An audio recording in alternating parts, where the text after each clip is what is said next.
Hello, my name's Vincent Sheehan. I'd like to talk to you today about Bruckner's Fourth Symphony in E-flat major, the Romantic Symphony as it's nicknamed. I'd like to talk about the structure of each of the four movements, as I do believe having an understanding of the musical form in classical music greatly appreciates our enjoyment of it. Bruckner composed his Fourth Symphony between 1873 and 1874, very soon after the Third Symphony, or the original version of the Third Symphony. And like the Third Symphony, exists in several versions. Bruckner kept coming back to the score, making revisions, cuts, even substituting whole movements in this case. The version I'd like to talk about is the 1878 to 1880 version, which is perhaps the version most commonly heard these days. The symphony received its premiere in 1880 in Vienna, conducted by Hans Richter, and it was a resounding success, which must have overjoyed Bruckner. He'd had suffered so many public failures and humiliations prior to this. Well, you might think of the premiere for the Third Symphony, for instance, which was an absolute disaster, with people walking out of the hall while the music was being played. But that wasn't the case with the Fourth Symphony. It was such a success that Bruckner was called onto stage at the end of the concert, and it really was perhaps a sea change in public opinion towards Bruckner's music. There's an amusing story as well of Bruckner during one of the rehearsals being so pleased with how things are going, coming up to Hans Richter, the conductor, and pushing a coin in his hand saying, "Have a drink on me," you know, trying to tip the conductor. It really shows perhaps something of the unaffected nature of Bruckner's personality, perhaps something of his social awkwardness as well. Richter apparently kept that coin for the rest of his life on his watch chain. The symphony very much is a product of its time in the sense that it draws on the romanticised medieval imagery popular in art generally at the time. You might think of Wagner's operas, which of course Bruckner was, he idolised Wagner. Operas like Lohengrin and The Ring, they're all kind of filled with knights in shining armour and castles and dragons and whatever. And of course the architecture of that period as well, it harks back, the neo-Gothic style harks back to this medieval style. And Bruckner's symphony is filled with, it's very evocative of such images. In fact, he did provide a programme to go with the music originally, which he downplayed as time went on, but nevertheless you can't help but think of castles and hunting scenes as you listen to this music. The first movement is in sonata form, like all of Bruckner's symphonies, and it starts in a beautifully evocative way. We have the tremolo strings, as is common with Bruckner symphonies, and we have a solo horn above.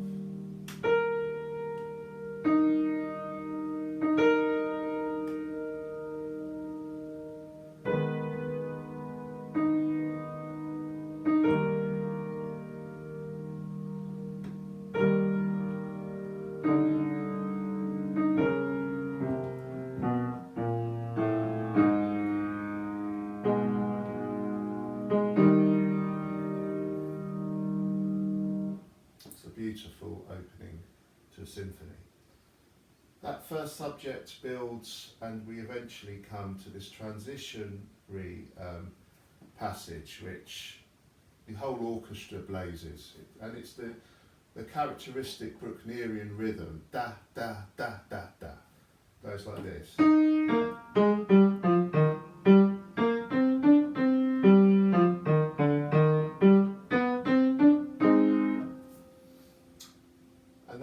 Back, particularly in the development. That takes us to the second subject. We're in D flat now. You'd expect it to be in B flat, but perhaps like Schubert before him, Bruckner tended to slide into slightly unusual keys, the second subject, and here perhaps recalls birdsong.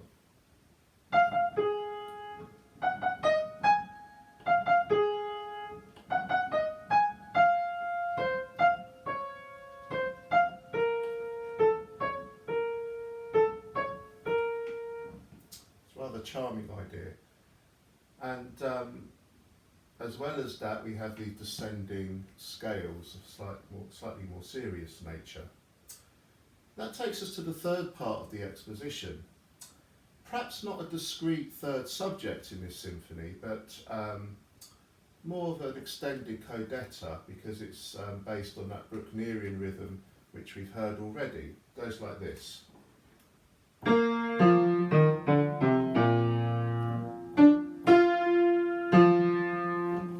Very forceful.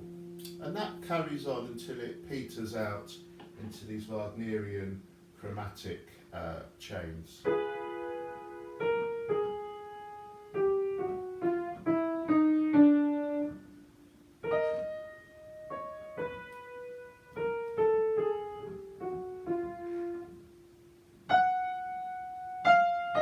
And so on.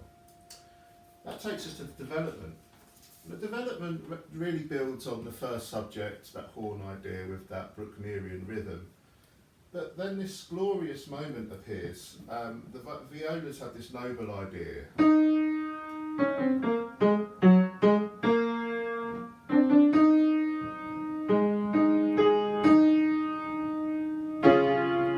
the brass come in with this chorale.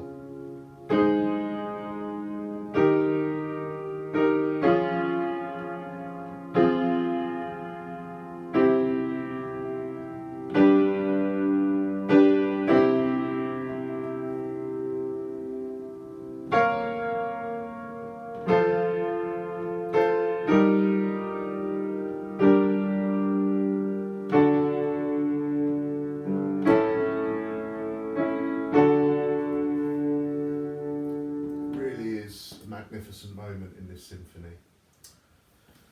Eventually we reach the recapitulation, and this is a beautiful moment because we have the return to the horn in E flat major, the original first subject. We have this counter melody over the top, played by the flute, often described as a Holy Spirit hovering over the music. Of course, Bruckner was a devout Catholic.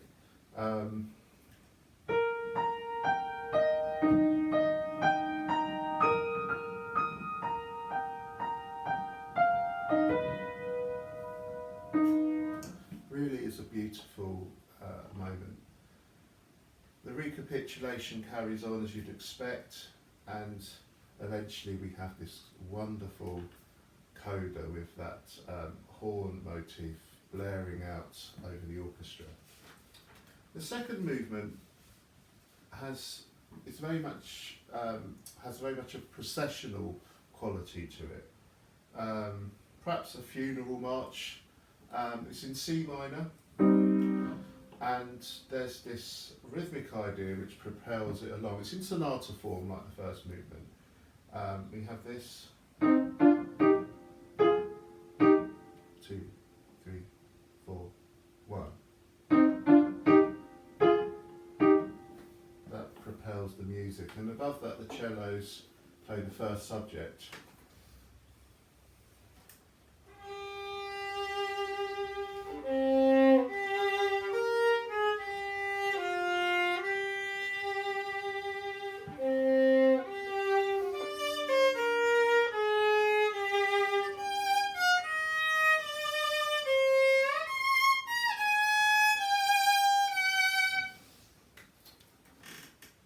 And then we reach a transition, which is this descending chain of suspensions.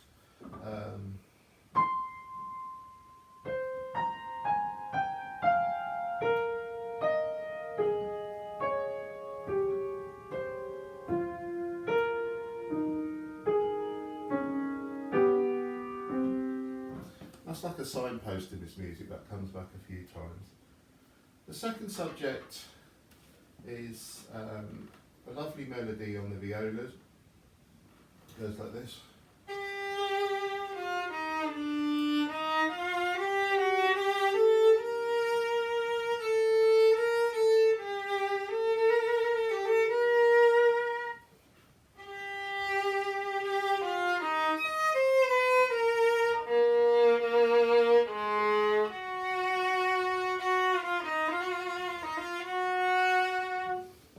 Those trills seem to hark back to a previous musical age.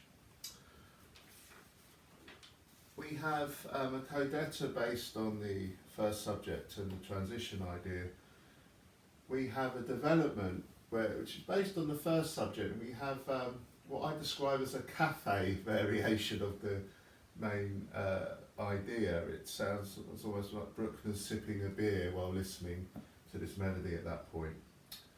We have the recapitulation as normal, and then we have a lovely coda. It really builds this powerful climax, and at the end of the coda we have this timpani, which perhaps Mahler picked up on when he composed his first symphony, when he did the famous Frere Jacques movement there.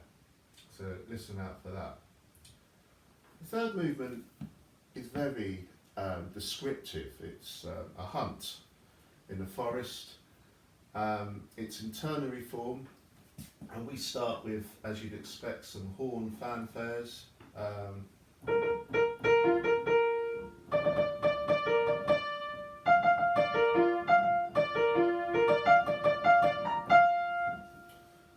And then eventually we come to the kind of main idea, which we shift into G flat major.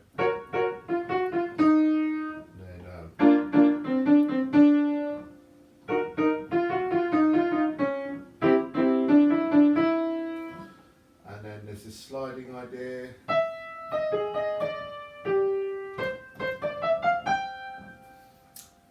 And that really forms the bulk of the A section in this scherzo. Those ideas are developed in the middle of the A section. The A section is really a ternary form in itself. And then in the B section, the trio, apparently the hunters are having their lunch, they're having a rest. We have this rather rustic idea.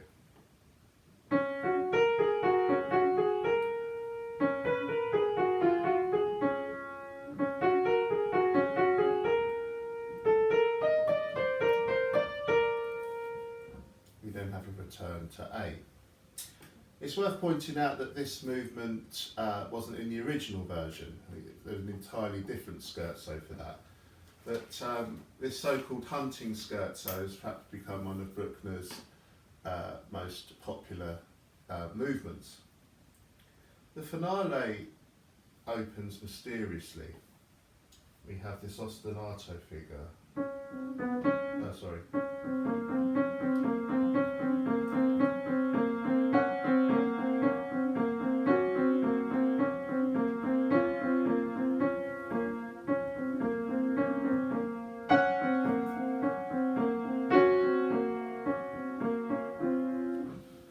Like that. We hear hunting motifs from the scherzo again, echoes of those. And eventually we come to the first subject, and like many Bruckner symphonies, this is belted out in unison in the orchestra.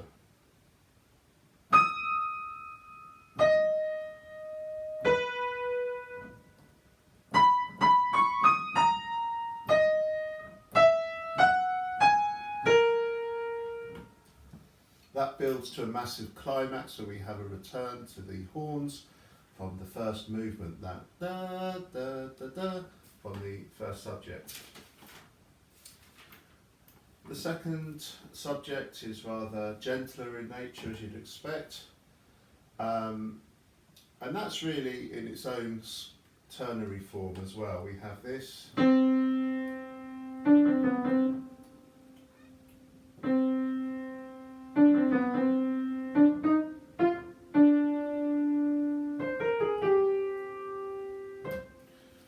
Followed by this idea.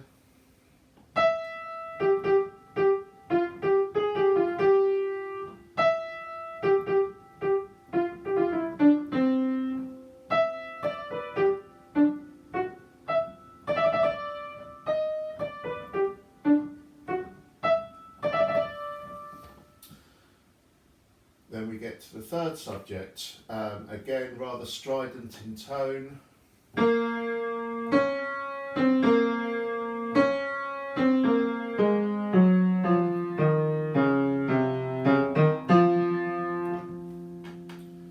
We have a Codetta, and then we're into a rather long and meandering development.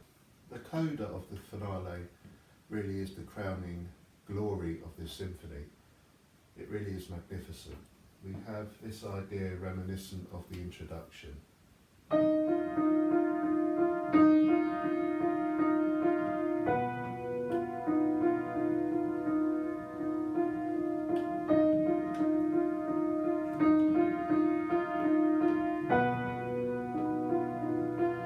have the brass chorale.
To E flat, and the symphony ends with that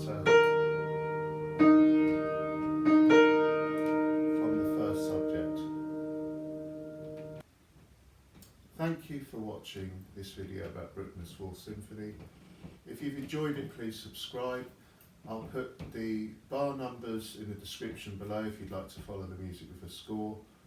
And if you have any suggestions for any future works you'd like me to analyse, please put them in the comments below. Thank you very much.